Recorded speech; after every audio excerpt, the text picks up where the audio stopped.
CV338H-A42।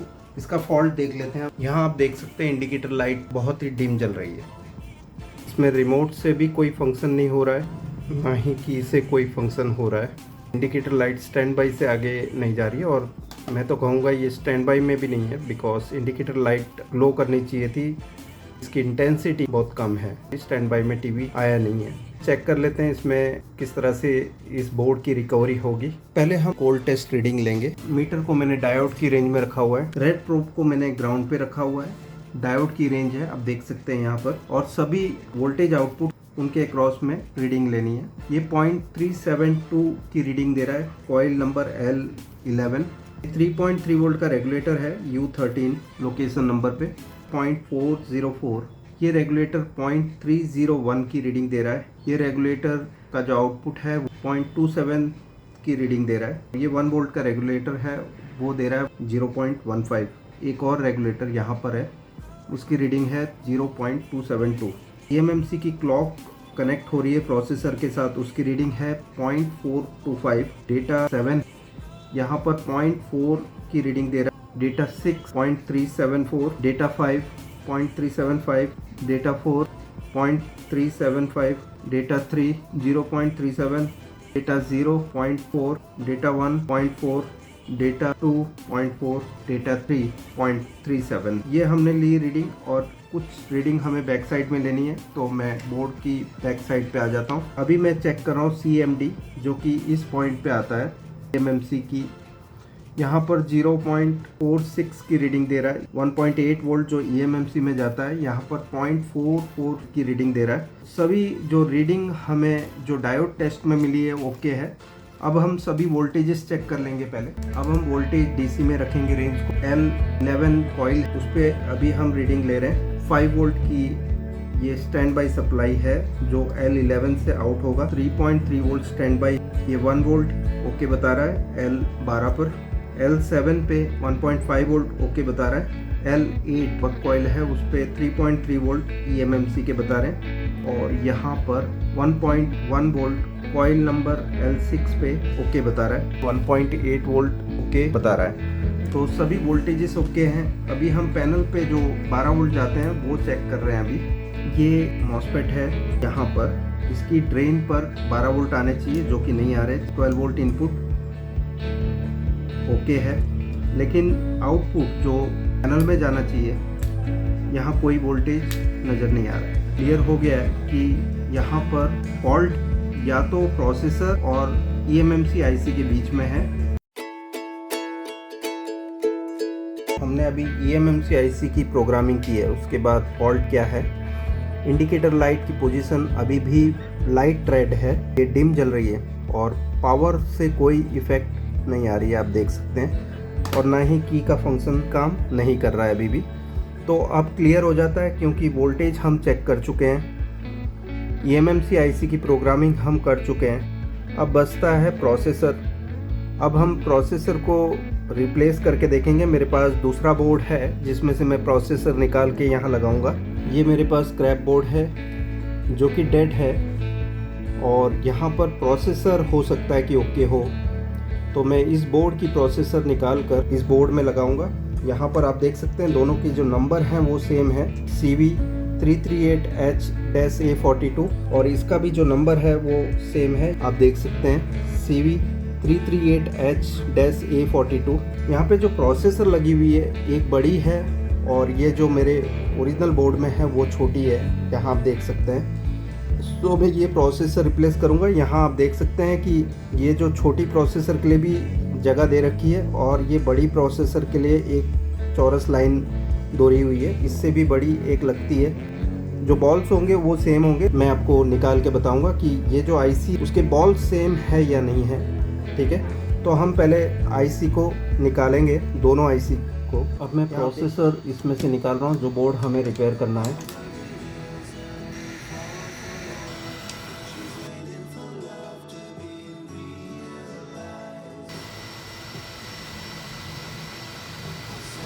Equal heat मिलने से IC के सभी बॉल्स जो हैं इक्वली जल्दी हीट होते हैं, और हम IC को जल्दी से निकाल सकते हैं।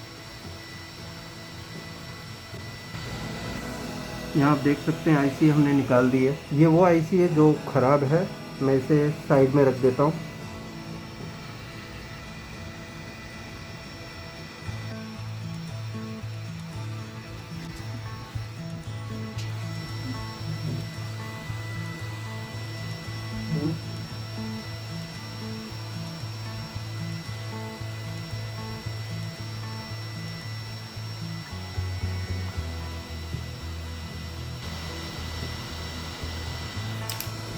यहाँ आप देख सकते हैं ये आईसी मैंने निकाल दी है। ठीक है, इस आईसी को हमें यूज़ करना है। तो हमने पहले निकाली थी, दोनों आईसी को पहले कंपेयर कर लेते हैं आपको, ताकि पता चल जाए कि दोनों आईसी सेम है या नहीं है। ठीक है, तो ये अभी आपको क्लियर हो जाता है कि ये आईसी सेम है, बस इनके आकार में चेंज है। ये जैसे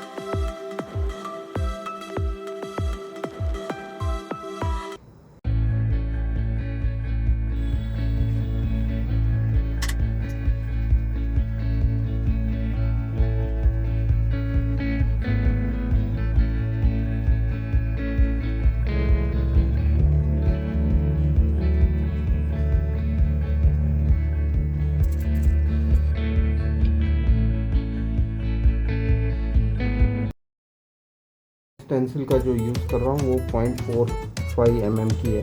यहाँ पर आप देख सकते हैं।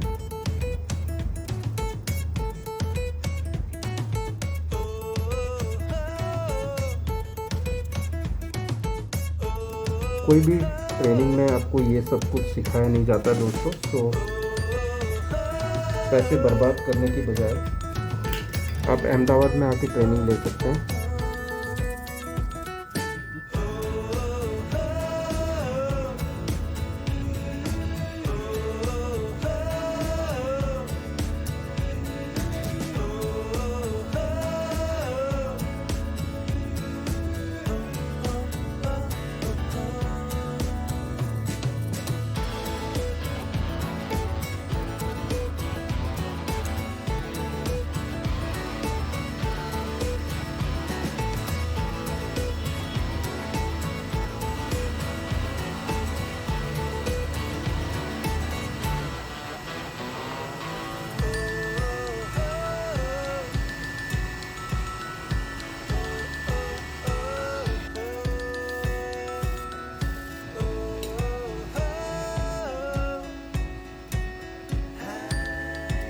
पर आप देख सकते हैं हमने रिवॉल्विंग प्रोसेस पूरा कर दिया है। इसमें आप देख रहे होंगे कि एक्स्ट्रा बॉल्स भी होते हैं जो एब्रो टेप पे लगे हुए हैं। वो इसलिए क्योंकि हम यूनिवर्सल स्टेंसिल यूज़ कर रहे हैं, इसमें सब जगह पे होल होता है। इन्हें क्लीन करना होता है पहले, तो मैं इसे क्लीन कर रहा हूँ ताकि जो एक्स्ट्रा बॉल्स हैं इस आईसी पे से वो निकल जाए।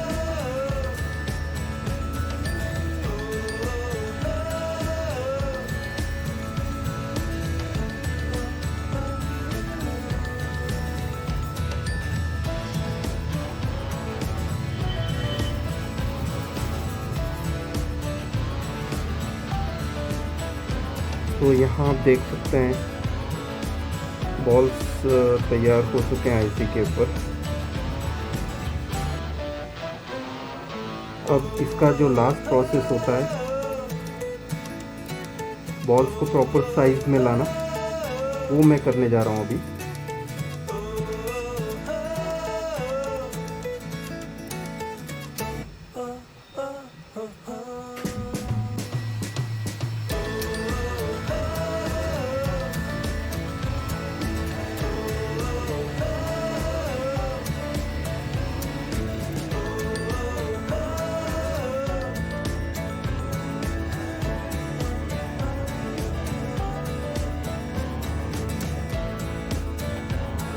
यहाँ आप देख सकते हैं बॉल्स बढ़िया बन गए हैं आईसी पे।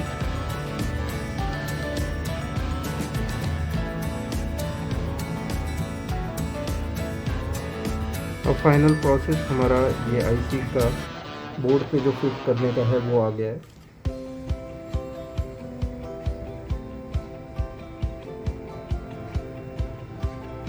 और आईसी को फिट कर देंगे अपनी जगह पर।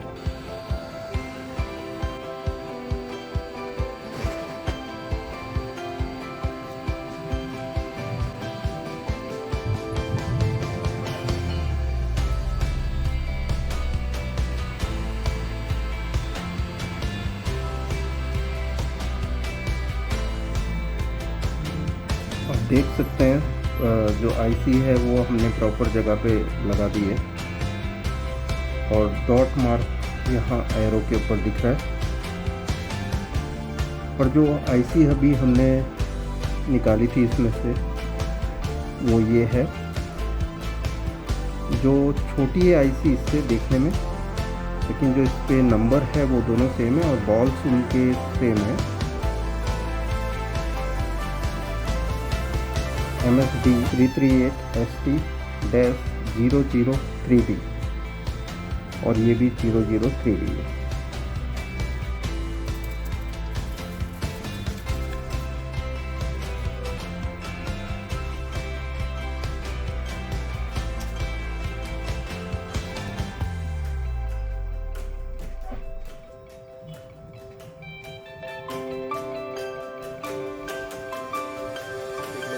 मैं बोर्ड को सप्लाई दे रहा हूँ। यहाँ आप देखेंगे कि इंडिकेटर लाइट आ चुकी है। यहाँ पर स्टैंड बाय में कौन से वोल्टेजेस बनते हैं।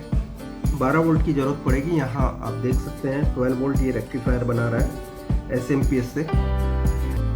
5 वोल्ट की ज़रूरत पड़ेगी क्योंकि 5 वोल्ट से ही बाकी की स्टेप डाउन सप्लाई बनती है। तो यहाँ पर 5 वोल्ट बन रहे हैं। यहाँ पर 3.3 वोल्ट स्टैंड बाय बनेंगे। यहाँ आप देख सकते हैं जो प्रोसेसर में जाने के लिए तैयार है। 1.5 वोल्ट स्टैंड बाय में बनते रहेंगे जो कि प्रोसेसर में जाने वाली रैम सप्लाई के लिए होती है। लेकिन ये जो दो सप्लाई है, जैसे ये वाली 1.4 वोल्ट बन रहे हैं जबकि ये 3.3 वोल्ट बनने चाहिए यहाँ पर, जो eMMC IC की सप्लाई है। और यहाँ पर 1 वोल्ट बनने चाहिए जो कि कोर सप्लाई है प्रोसेसर की। सो ये 1 वोल्ट अभी स्टैंड बाय में नहीं बनेंगे। और 1.2 वोल्ट यहाँ पर देख सकते हैं, ये 1.2 वोल्ट भी नहीं बनेंगे। ये स्टैंड बाय से जब हम ऑन करेंगे उसके बाद ये बनने चाहिए। इस समय पे जब मैं टीवी ऑन करता हूँ तब आपको देखना है, ये मैंने टीवी को ऑन किया तो यहाँ आप देख सकते हैं 1 वोल्ट बन चुके हैं।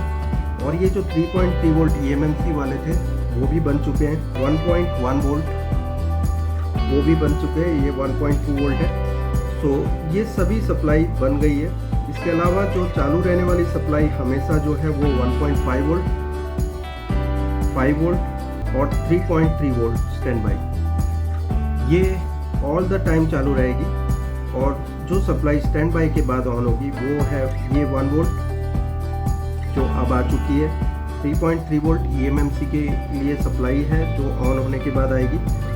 और ये 1.2 वोल्ट जो ऑन होने के बाद प्रोसेसर में जाने के लिए सप्लाई है। सो ये सभी सप्लाई अब बन चुकी है। अब हम 12 वोल्ट चेक कर लेते हैं जो पैनल में जाते हैं। यहाँ आप देख सकते हैं 12 वोल्ट आ रहे हैं। ये 12 वोल्ट इस मॉसफेट के थ्रू स्विच होके आ रहे हैं। यहाँ पर आप देख सकते हैं ये मॉसफेट है जिसके सोर्स पर 12 वोल्ट हमेशा रहते हैं। ड्रेन पे 12 वोल्ट यहाँ से कनेक्टेड है ये पैनल में जाने वाले। यहाँ आप देख सकते हैं 12 वोल्ट आ रहे हैं। और ये जो गेट सप्लाई है वो 0 या आधी सप्लाई होगी इनपुट से, तभी ड्रेन और सोर्स के बीच में कंटिन्यूटी बनेगी और 12 वोल्ट यहाँ पहुँचते हैं पैनल के लिए। सो दोस्तों आपने समझ लिया किस तरह से सभी वोल्टेजेस बन रहे हैं और टीवी भी स्टार्ट हो चुका है। सो दोस्तों इसी तरह की ट्रेनिंग मैं देता रहता हूँ। मेरे यहाँ पर वर्कशॉप पे ट्रेनिंग होती है जो अहमदाबाद में, वो है 5 डेज़ की ट्रेनिंग। और ये फुल्ली प्रैक्टिकल ट्रेनिंग होती है जिसमें हम रिबॉलिंग करना सिखाते हैं, जो प्रोसेसर की अभी मैंने आपको करके बताई। eMMC IC की रिबॉलिंग हम सिखाते हैं और eMMC IC की प्रोग्रामिंग किस तरह से करनी चाहिए और कितनी तकनीक होती है प्रोग्रामिंग करने की, अलग अलग टेक्निक्स, वो हम सिखाते हैं ट्रेनिंग के समय। शुक्रिया दोस्तों ये पूरा वीडियो देखने के लिए। Thanks a lot. बाय।